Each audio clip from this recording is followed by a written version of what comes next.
Tia, Shamia, Mahavdarashtai,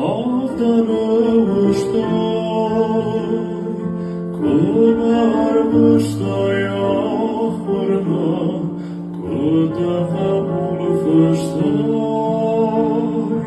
Kumar Vashtaya Khurma, Kudakabul Vashtay.